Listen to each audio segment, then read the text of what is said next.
Hola a todos. En el presente video vamos a empezar a estudiar qué fue la ilustración. Y cuando hablamos de la ilustración, claro, vamos a tratar de hacer una definición breve para que a ustedes les quede bien en claro.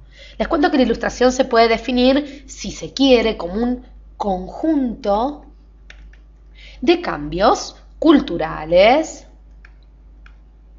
conjunto de cambios culturales, así como también sociales, económicos y políticos que van a abarcar un periodo aproximado desde 1680 hasta inclusive finales del siglo XVIII.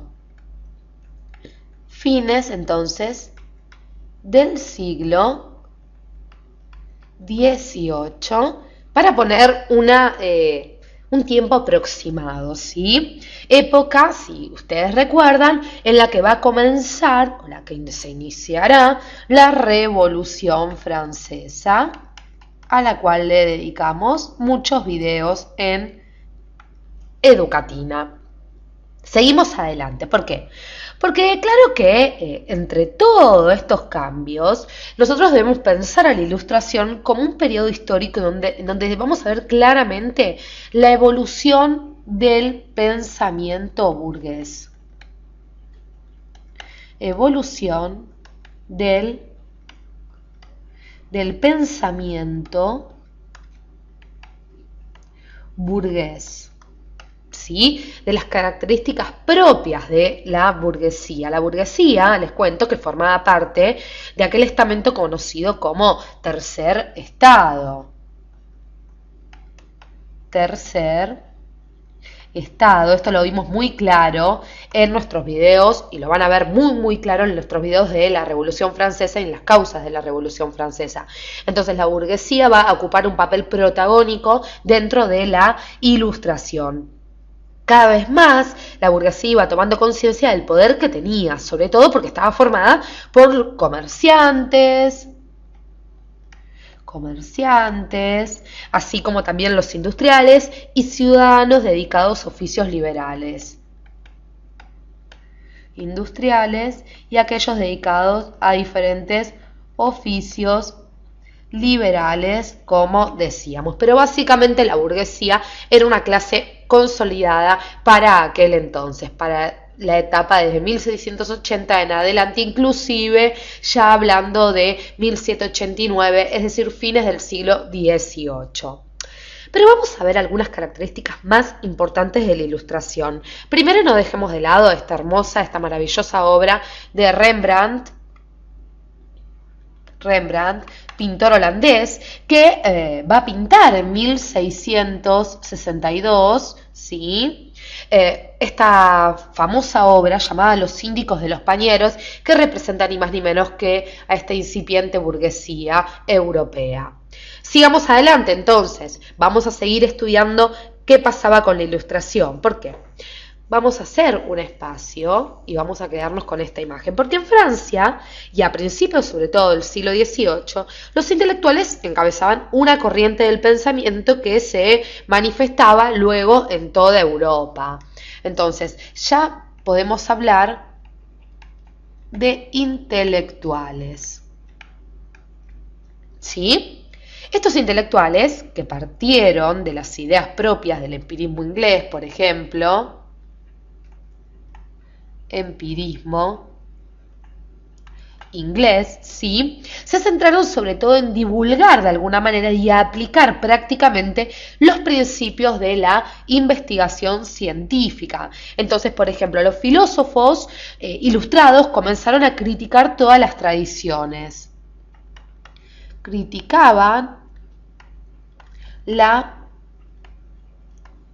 tradición, ¿sí? Todo lo anterior, para decirlo de una forma bien simple, y criticaban sobre todo aquellas tradiciones que no tuviesen una base racional y también ponían en tela de juicio toda la estructura del antiguo régimen. Antiguo régimen, ¿sí?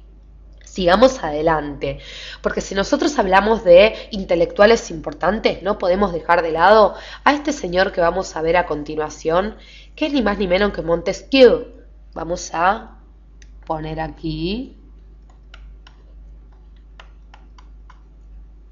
Montesquieu, les cuento, lo ubicamos desde 1689 hasta inclusive 1755, y fue un importante intelectual de la época, ya que publicó, si se quiere, su personalidad tomó relevancia al publicar en 1748, unos años antes de su muerte, una importante obra política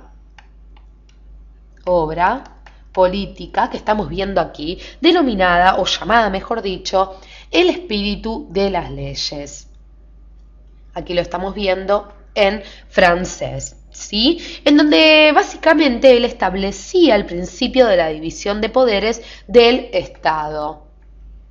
Entonces vamos a poner aquí división de poderes del Estado. Sí, como sabemos hoy en día, en poder ejecutivo, así como también poder legislativo y judicial.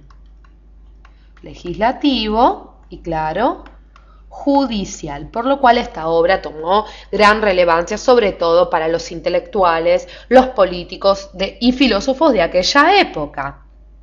Y esto, claro está, era opuesto radicalmente a las características de la forma de gobierno imperante de aquel entonces, que era ni más ni menos que el absolutismo, los cuales también hemos dedicado nuestros videos en Educatina.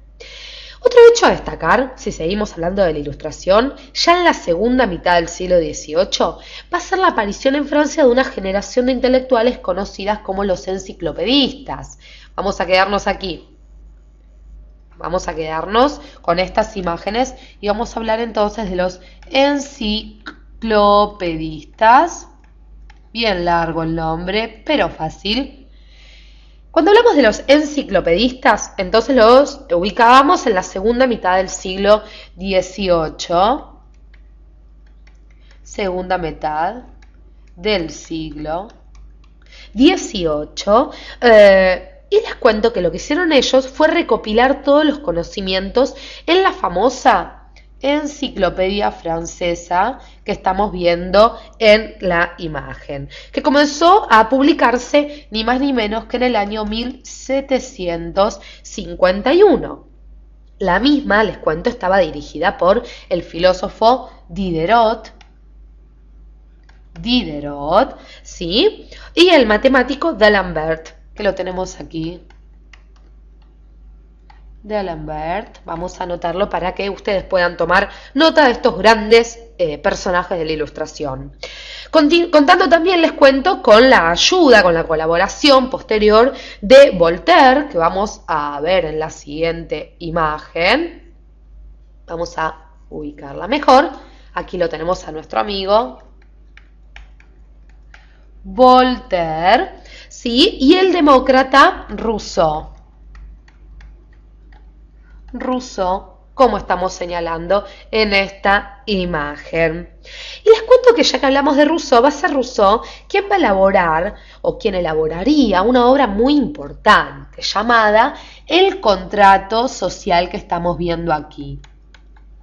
El contrato social.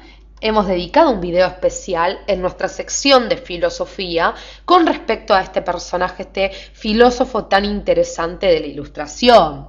Y es en este contrato social, en esta obra, en donde él sentaría los principios de una sociedad democrática, ¿sí? Para que ustedes puedan comprender un poquito mejor. Ahora bien, otro dato curioso es que los intelectuales de la Ilustración no estudiaban en los centros oficiales, sino que se reunían en los cafés o salones de París, sobre todo una de las ciudades claves de la Ilustración. Asimismo, comenzaron a distribuir, por ejemplo, folletos, libros y revistas para propagar sus ideas, aunque muchas veces las ediciones eran clandestinas por temor, claro, a la censura oficial que podía bajar desde el rey. Los invito a que en los próximos videos conozcamos las revoluciones burguesas, veamos cómo van a influir estos filósofos, estos intelectuales, claro está, en la famosa Revolución Francesa. Gracias por acompañarnos hasta aquí.